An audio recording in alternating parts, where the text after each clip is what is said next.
I use this line often, but I have a PhD, a public high school diploma, and a hell of a work ethic. And Yep. that piece of paper doesn't dictate if you're successful or not.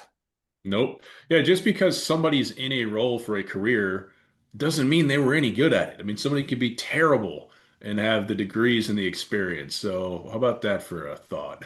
I would like to take a 10-minute break and then.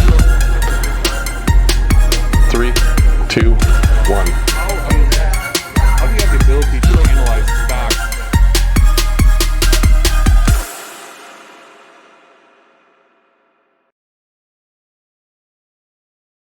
Welcome to the Generations of Wealth podcast. I'm your host, Derek Dombeck. And today's show, we are bringing on a guy who's a digital marketer, going to have a great conversation about the ins and outs of that, including AI, and maybe a little chit chat about bourbon. But before I do that, just really quick, you guys are going to hear in future shows some things that real life things that have happened. And I want to, I guess, take this time to express that we are here for you when real life happens. Okay. If you need any help with anything, go to derekdombeck.com, book a call with me. You'll see a spot on there where it, several different topics that we can talk about. But I want you to understand that this is part of your network. And if I can connect you with somebody that can help you through real life things, it happened this week. Somebody was having an IRS problem, and I got them connected with a previous podcast guest. So by all means, please utilize me as part of your network. So that being said, let's bring on our guest. And here he is, all the way from Georgia by way of Indianapolis, Indiana, Mr. Jason Wright. Jason, thank you so much for being on the Generations of Wealth show. Absolutely, man. Thank you for having me. I'm excited to be here, Derek. We were talking a little bit about the show or before the show started, but why don't you tell the audience a little bit about yourself, and we'll go from there. Yep. So, like Derek said, from Indiana, Hoosier at heart. About 11 years ago, I woke up one day and I said, you know what? I'm tired of commuting. I'm tired of doing meetings. I'm tired of getting to work early. I don't want to do it anymore. So I'm going to figure out a way to make enough money online just to pay the bills so I can sleep in and do what I want. And I didn't really have a plan, but I figured it out. And that's really who I am. I'm a nice guy. I'm direct. If you ask me a question, I'll give you the answer, irregardless of your feelings, because at least you know the truth. And I am not going to go along with crap that isn't required, because life's too short to be miserable. And I'm good and comfortable challenging things I don't agree with. And that gives me the creative freedom I need to do what I want with business and be happy in life. So, digital marketing is really what I do, but I enjoy just pouring into others, teaching, inspiring, uh, smoking a cigar with others, enjoying bourbon, fishing, all that good stuff. So there's a big messy ball of me in a nutshell. Well, number one, I love and respect that because my regular listeners know I'm about as blunt as they come. And it's not like we're here to offend anybody, but Mm-mm. our opinion is our opinion and everybody else has their own. And at the end of the day, you said it, life's too short. There's no reason to beat around the bush. When people know where Yep. you stand, they know where you stand. And they can choose to agree or choose not to agree. That's the beauty of being an American. What led you to get into the digital marketing? And what does that look like? Yeah, it was really a big happy accident. So, like I said, I was obsessed with working. I'd worked for myself in the past. When I was 14, 15, did lawn care and landscaping. So I had worked for myself. But back then, I didn't really have any bills. I lived at home, so I didn't have that pressure of bills and things like that. But I was like, I've got to do something online to get away from the 9 to 5. So originally, believe it or not, I was writing blogs. So my company's called Intentionally Inspirational, and I was blogging about quitting the 9 to 5 and pushing it out there. And then I started having this identity crisis, like, am I a fraud since I haven't successfully done so myself? I'm inspiring people to do things that I haven't fully completed myself. But I was getting on Upwork back then. I had just switched from Odesk to Upwork, and I was trying to figure out ways to make money to kind of keep the dream alive. And I started writing blogs for people, which paid terribly. and I still didn't really know what I was doing or trying to do. And then I found copywriting, which paid better. And I was like, this is interesting, marketing copy. I kind of figured out what that meant. And then I started noticing that all the opportunities on Upwork were around ClickFunnels, ActiveCampaign, Facebook ads. And these were things that I had just learned for myself. And I would look at these postings and go, I'm going to apply for this. Hey, Derek, here's the truth. I don't know how to do this, but I'll take your project price of $500 and I'll make sure I get it done and you're 5-star happy. And people would be like, okay.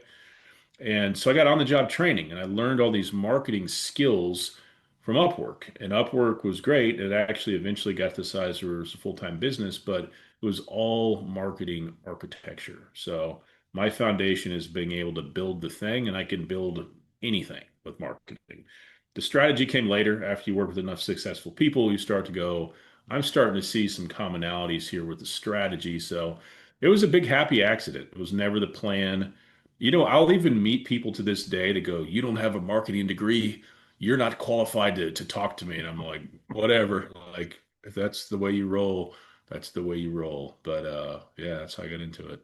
Well, I use this line often, but I have a PhD, a public high school diploma, and a hell of a work ethic. And Yep. that piece of paper doesn't dictate if you're successful or not. Nope. Yeah, just because somebody's in a role for a career doesn't mean they were any good at it. I mean, somebody could be terrible and have the degrees and the experience. So, how about that for a thought? Yeah, many are terrible, and we Yeah. all know it. Oh, Um, yeah. so, is there any particular genre of business marketing that you started with, or was it just very broad? Somebody's a real estate investor, somebody's in cars, somebody's in widgets. Like, what does that look like? Yeah, when I started off, I would work with anybody that would pay me, right? So the good thing about that is you get some business. The bad thing is you end up doing a lot of stuff you don't like. So I figured out quickly physical products aren't my jam. E-com's not my thing. If you want to sell candles, that's cool, but I'm not your guy because it's just really hard to provide a return for a client on low ticket stuff. So higher ticket business services is kind of where I migrated, and that was good. Worked with my first capital raiser, I don't know, 5 or 6 years ago. Had no idea what that meant, but I understood customer journey enough to be able to help them out and that type of thing. Lead nurture, building pipelines and automations for raising capital and things like that. And then I did a bunch of work with Raise Masters and actually niched the business down to only working with capital raisers for a couple years, specifically an active campaign, then high level. And it was really niche and nobody was doing it. And then more people obviously came in competitor wise. But so I've worked with a lot of people in real estate investing. I'm a real estate investor myself. And we've since, because the last 2 years have been a bloodbath for that client base for me, we've since re-broadened. So we do high ticket business services, real estate investors, and home service or blue collar companies. Those three groups all, we can help all three groups equally. They're good. It's good to have that diversity. Niches can make you rich, but niches can also destroy you. So it's a double-edged sword. And I'm speaking from actual experience. So, but it doesn't diminish or take away any of our skill or experience by doing that. So I'm really, really happy with the way we're doing it now. Yep. Well, and there's a lot of people that listen to my show that are raising private capital. Some are on a larger scale, some are just trying to find money for a flip house. Yep. Is it different in how you market based off of, hey, I'm looking for a couple $100,000 versus I'm looking for 20 million? Depends. So I would say the difference lies in targeting retail investors, family offices, and institutional. Those are the three paths where it's very different. Obviously, with like retail, those check sizes could be 25 grand up to, a couple $1 million probably. I think that's all really similar. Family offices is going to be a slower burn. There's a lot more relationship building, FaceTime, etc. Then, institutional is kind of a different animal altogether. But that's based on what I've seen and who I've worked with, how I would kind of split those up. Okay. So my background, Jason, is I raised a lot of money for a hard money lending company that I co-owned for a long time. And I don't use institutional capital hardly at all. And Yeah. in fact, as we're recording this, we're raising for a syndication for a redevelopment of a resort in northern Wisconsin. And Nice. and it's the same thing. It's very much relationship based as far as getting in front of people, but you have to get them in the door, right? You have to pique their interest to start with. Yep. So with that said, self-servingly and to help the audience, what's the best way for somebody to start, right? You say, okay, I've got a project. I need $5 million. I've never raised capital before. What does Jason suggest to start with? You're not going to like the answer. It's the truth, but no one's going to like it. Mhm. The best thing to do is start before you.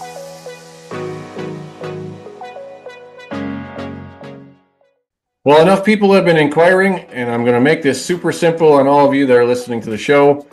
If you have any desire to work with me, whether that is a transaction that you're working on that you need help structuring, if you'd like to buy a deal that I have for sale, if you would like to sell me something, whether it's real estate or a business, happy to talk with you.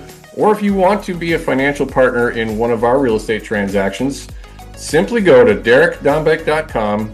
On the homepage, there will be a tab and there will be a web form for you to fill out. Check the boxes that make the most sense for what you want to do, and you will get directed to schedule a call with me, and let's have a conversation. Let's see what we can do to work together. So look forward to hearing from you, no matter what it is that I can help you with. Again, go to derekdombeck.com, fill out the web form, schedule a call, and I will talk to you soon. You need the money, Right. right? Start building the relationships. But if that's not an option, there's a couple things you can do. Obviously, if it's a 506c and you have accredited people in your personal network, getting on the phone, jumping on Zoom, having those conversations. Facebook ads are great. We've had people raise, believe it or not, raise money from Facebook ad to a quiz to a booked phone call and money wired in a day. That's not normal. It does happen. I think always getting the right kind of people into your list is a piece of it. I think if you can do or attend small in-person curated events, that can be very powerful. I've been in some of those rooms. A lot of it for me involves cigars and steaks. I mean, I've been in some rooms and sat with guys, and everybody's normal. Nobody's different. That's the beautiful thing about cigar culture. And there's been just gobs and gobs of net worth in a small circle. And deals are done that way. Deals are done on simple, casual conversation and dim lighting. Maybe there's a little bourbon involved, maybe not, but it's really powerful. A lot of those guys that you want to connect with, you're never going to get them on a Facebook ad. You're never going to get them. You may get them into your email list. You may be surprised, but not if you require a bunch of their information up front. So there's longer, slower strategies, list building with the right type of people. Those smaller events can be extremely powerful. Can you meet people if you attend real estate conferences?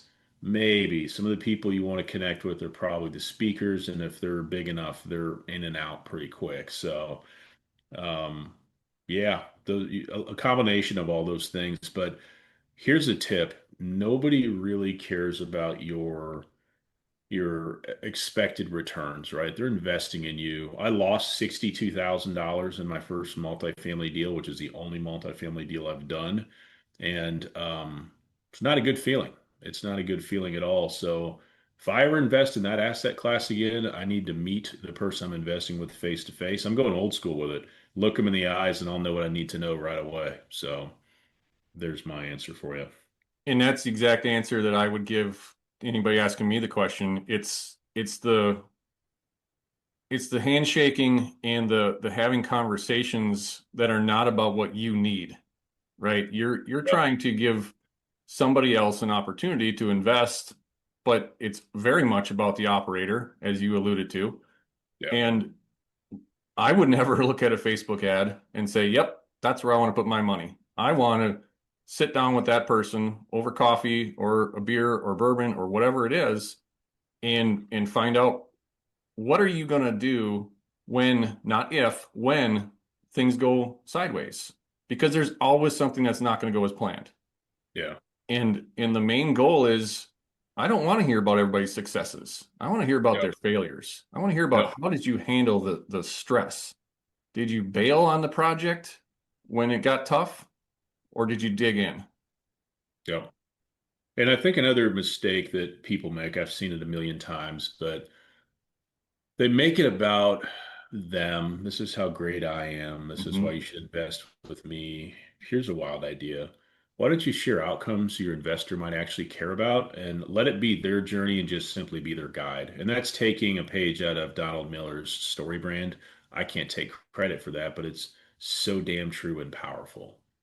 The if you like my personality, if you want to hard sell me something or you want to tell me how great you are, you're dead on arrival to me. Like Mhm. nothing you can say can make me care about what you have to say ever again.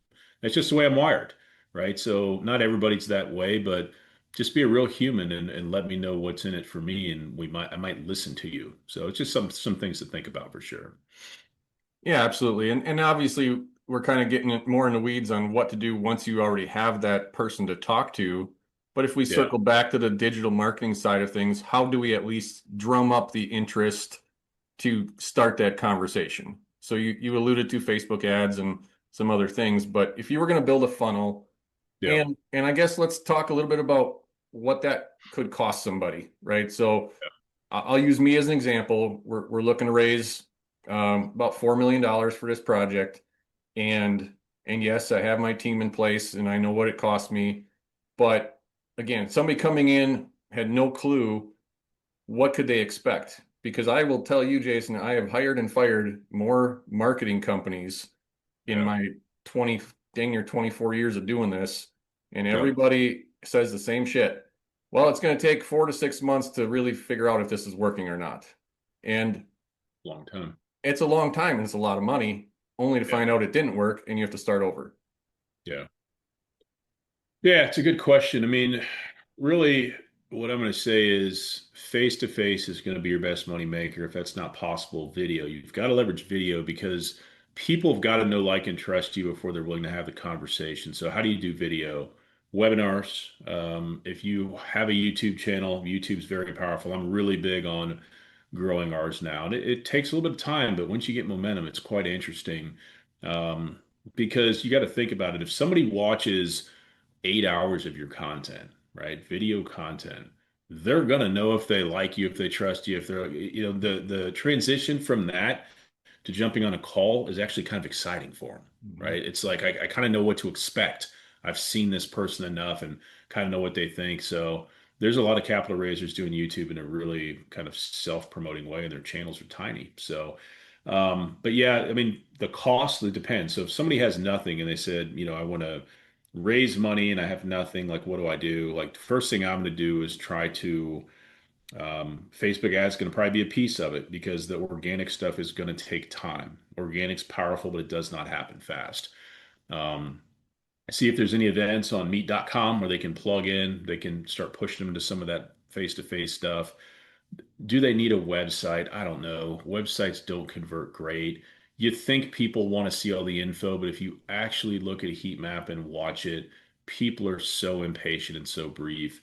I think a well-pointed checklist or simple lead magnet that speaks to something they might be interested in is a more effective way of getting into a funnel than use email marketing to educate them, right? Educate, simple opportunity to book a call if they want to, send out a newsletter 3 to 4 times a month. People won't do it, which is crazy. A newsletter has made me so much money, generated so many opportunities over the year because people get to know your personality and stuff. So you can spend a lot. You could spend a lot if you build a full funnel. Just the machine itself. The front end's not as important. The back end's really important. I mean, you could spend 10 grand on the machine, not including paid ads management, that type of thing. It can get quite expensive. So and capital raising is a pure business. If that's what you want to do and you have no other income and you've never done it, you're probably not going to succeed, if I'm being honest. I've had 150 clients go out of business. I've seen it. It's hurt my business. You've got to have a track record. You've got to have some success. You got to have another business. You got to have a spouse who works. And if you're not, you want to do it from scratch, it is going to be a steep hill to climb. So that's just the truth. Well, and I think what so many people don't realize is like I use Go High Level, and then you've got all these additional add-ons. and you're going to have a $29 a month, fee for this subscription and $100 here. And then, my email list has gotten destroyed several times. And now you got to build it back up again. And Yep. sending domains get burnt and you got to trash them and start over. All of these things, especially if you're not techie, and I'm not, I got Yeah. to rely on people for that. And it's frustrating, but it's the way it is, right? Go And high level is my tool of choice for sure right now. It's a fantastic tool.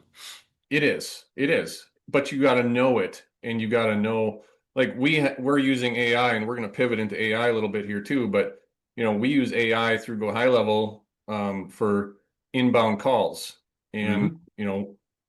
just the time it took to train. We named her Simone, but Simone answers our calls when Yep. we can't answer live. And she has the ability to schedule people on my calendar and get basic information. It's awesome, but Yeah. it has to constantly be monitored and updated and trained, and that in itself is another job, Yeah. right? Yeah. Go high level is very powerful, but for a nerd like me that's been playing in systems like this for 11 years, it's fun, but there's a huge learning curve. Hmm. Some clients that are like, I need simple but effective, we put them in active campaign because it's not as powerful, but it's very, very, very, very good.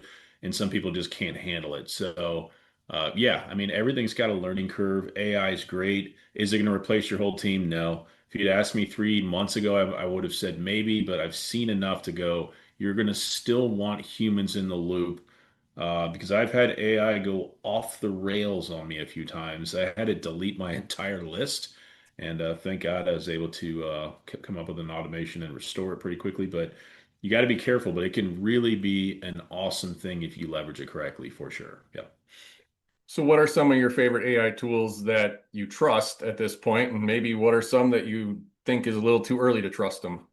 Yeah, so I have Georgia. So she's an AI chief of staff I built from scratch, and she lives in my own server. And I think Victor is the most comparable, kind of easier to use off the shelf tool. But I did my own server because I wanted to own my data. I wanted privacy. I wanted exactly what I want. So it's all custom coded in Python. I built it with Claude Code and Claude Chat. But for most people, you don't need that. Any kind of a tool that you can interface, if you just talk about high level, the high level AI employee tools are great. You've got chatting, you've got Instagram Messenger, Facebook Messenger, you've got, phone calls, like you said, you got all kinds of stuff. Like a tool like that's really, really nice. Even like within Calendly, if you use Calendly, their little AI that, records the calls and provides summary, does such a good job. So you don't need a ton for it to be effective. But Claude Chat, Fable 5 is unbelievable. It is getting very, very expensive with token burn, but the amount that I can do with Fable 5, and people say it's not good and it doesn't compare to Opus 4.8. I don't know what they're seeing. They're crazy. But from a strategy, marketing copy, and architecture standpoint, I've never worked with a more intelligent person or AI than Fable 5. It's incredible. The amount of speed at which I can move with it is I can't even put it in words. So using Claude for its projects and organizing stuff, having a $20 a month subscription to Claude would be great. You're not going to be able to use Fable for the $20 a month plan, but just using that to talk strategy, it can view anything you want with screenshots of any kind. AI is phenomenal about looking at screenshots and getting information. You don't even have to tell it what you want to do. It's smart enough to figure out why you're showing it screenshots of whether it's documents or landing pages or whatever. But yeah, simply using Claude Chat and using a tool like Go High Level will take care of most needs that you'll have, for sure. So, I know one I was at a RIA meeting doing and by the way, to me that is still the best place to raise money is get involved in your local RIAs and become an active member and or speaker if you can. But mhm. so I do a lot of creative deal structuring, and just for fun, we threw a scenario into AI, and I said, based off of what you know about me, Derek Dombeck, how would you structure this deal? And I gave it some parameters, and it spit out a very comprehensive creative deal structure that wasn't exactly what I would do, but it was really close. But the fact that it took and looked at all of these shows, everything I've talked about on Generations of Wealth and Hmm. everything else, that every other show I've been on, it knew how I would think about helping these people with their real estate problem. And the audience was just, they were shocked. And it's honestly a little scary, because if you don't know what to do with that information, you could still, structure things wrong. But Hmm. but for me, I like to keep things simple. And I'm not going to constantly update myself. My team will update, but I'm not going to constantly update myself with what's going on in AI. But let's go back to what's a couple of AI tools that you think are either underperforming or overrated that you wouldn't trust. Yeah, it's an interesting question because there's a million tools out there, but you just said something that has been my theme in my business lately that I think is applicable here. Just really keeping it simple, right? For a capital raiser, what's most important in your world? What does your marketing really look like? And this plays into the question you asked. You're trying to get new people into your world who are qualified. You're starting a relationship and you're maintaining that relationship. So, what tools are necessary to do that in the best way possible? Some kind of a calendar booking tool, some kind of a CRM. And then you're going to have to be disciplined enough to send out some newsletters that aren't just the boring, dry corporate crap updates that nobody reads. Share some freaking wins and losses in your life and in your business. Be a real person and connect, because nobody wants to have the boardroom conversation in your newsletter. They just don't. They just don't connect with it. So, if you really strip it down, it's very, very simple. Here's my new favorite way for doing content on social media, because that can be very overwhelming when people think organic, like, oh my God, I don't have time to keep up with LinkedIn and all these things. I go to YouTube, I make a longer form video. And by the way, my channel is mostly cigars, smoked meats, little bit of business, right? But I bring people in based on interest, just like we're doing here. If they happen to be business owners too, they might care, maybe they're not, but the channel's growing. When I try to do buttoned up business stuff, no one gave a shit. And it was terrible. Okay. That's why most people's channels are so small. And mine's not big, but it's growing. But if you go to YouTube and you make a long form video, then you use a tool, and there's other tools called Opus Clip or something similar. AI will cut it up into shorts and reels.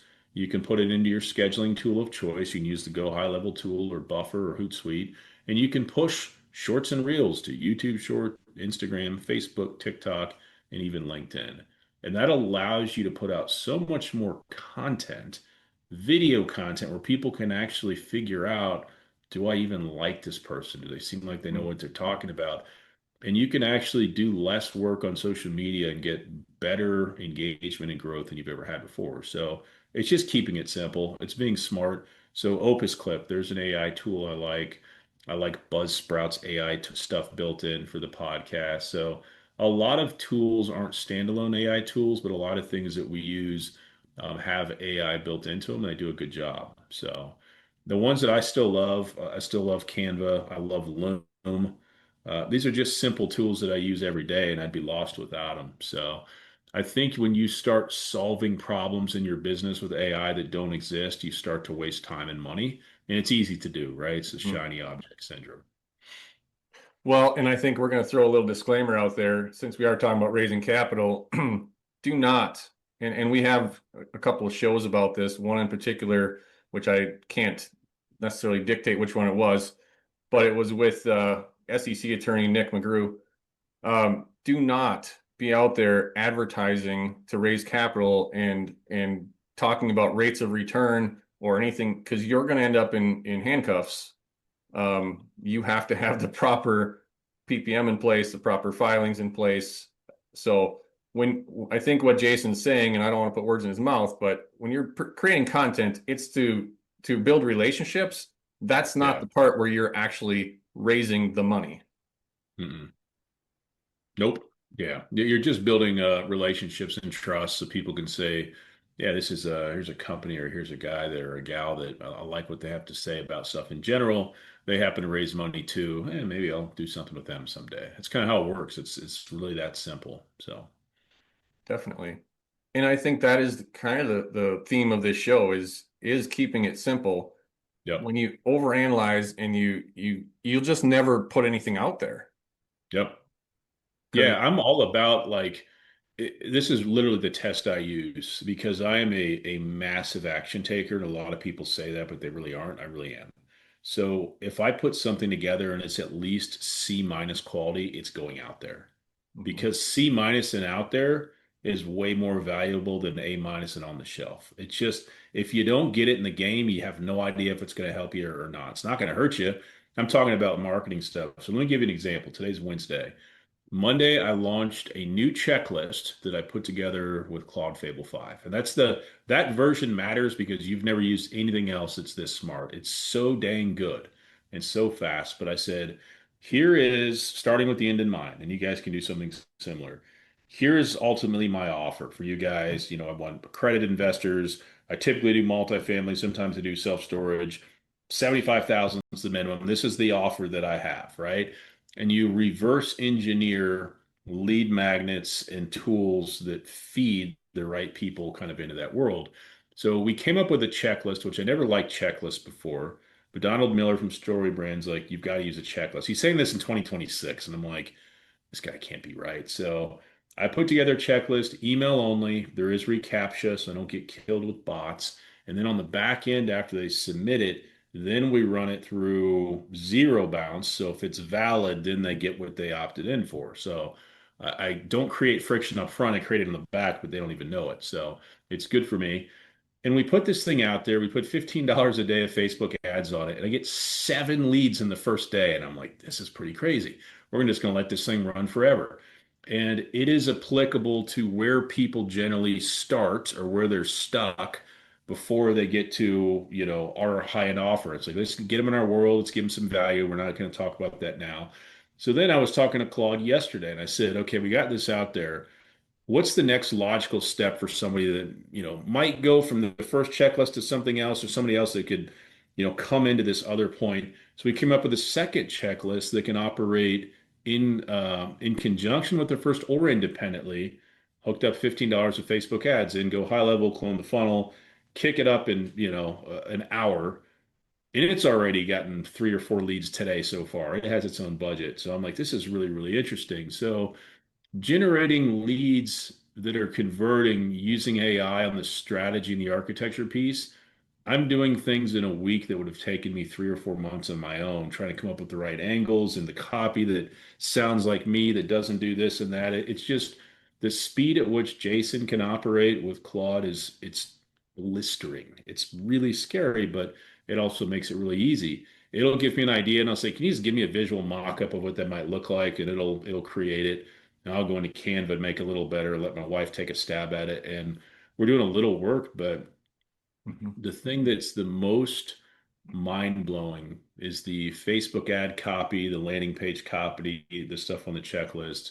It's not me guessing, it's AI saying, this is what we're going to do. And it gets so deep in the weeds on the strategy, and it really does make a difference. It does make noticeable results in conversions and success. And it's really fascinating. So, Well, I got a really hard question for you.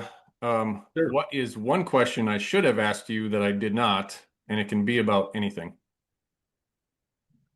What is your favorite bourbon for I under love that 30? question. What is your Under favorite bourbon? so we're gonna play a game. You got to answer it too. What's your favorite bourbon under $30 a bottle? Buffalo Trace. Okay. Buffalo Trace here is $37, so I can't say that one. I'm, Yeah, it's close. I'm gonna do Wild Turkey 101. Ooh, It's okay. so good, man. The caramel and oh man, it's so good for what it is. I just found another one that I really like at about $36 a bottle. If I can find my phone, I can tell you what it is. One of my buddies picked up here locally, and I'm like, what in the world is this stuff? And we keep drinking it. I got to find the name because I hadn't heard of it before, but it's not a big name that I'd heard. I should have a What picture here. what's your favorite $50 to $60 bottle? Eagle Rare 10-year, hands down. Yep, that's what I was going to say. Fantastic. All right, $75 and above. So this bourbon is called Redwood Empire. Have you heard of it? I have not. Yeah, it's interesting. It's really, really good. It's very, very like on the what do they say that? Like on the throat or the back end, it's like there's nothing there. Hmm. It's pretty good on the nose, and then there's just nothing. It's so smooth that there's just the absence of any burn or flavor or anything. It's really, really, I don't know how they did it. It's really unique. Higher end, Knob Creek 15-year. I don't know where that price point is. It might be higher than what you said. What was the range you said? 75 and up. Yeah, Knob Creek 12-year. Is that in that range? Hmm. Or maybe a rare bird, or maybe a Russell's Reserve, something in that family there. I like those. Okay. Garrison Brothers, single barrel. It's in that $75 price range. And then Nice. Garrison Brothers, if you've not had it, they're based out of Texas. They have some that's a little overrated. Their Balmorhea is a $175 bottle. It's 127 proof, uncut, unfiltered. It's Hmm. good, but not worth the money. Yep. So good question though. I like it. Yeah. Yeah, absolutely. We got to stick to the stuff that really matters, right? That's right. That's what gets us through the day. Absolutely. I, because we keep it real around here, before we started recording, we were talking about a little bit of this, and I reached down behind my desk and I just grabbed the Blantons. That's right. Within, you know, arm's reach. Yep. So, well, Jason, I think we'll wrap it up there, but man, I Yep. really appreciate you coming on the show. Can you throw your YouTube channel out there or how people can find you? Yeah. Easiest way is if you go to intentionallyinspirational.com, that's a website. YouTube buttons at the very bottom of the website. I think the YouTube handle is Jason Wright Official or the Jason Wright. I can't remember. So if you go to my website and you go to the bottom and click on the YouTube link, check that out. But you get the theme of the channel is Jason Wright unplugged and unfiltered. A lot of what we're doing here right now, and that's the part that seems to work the best, and it's the most fun for sure. So. Absolutely. Well, thank you so much again for being on the show. And for the rest of you, you know the drill. Digital marketing. Go out there and share this show. Spread the message of the generations of wealth. And until the next one, go live your vision and love your life. See ya.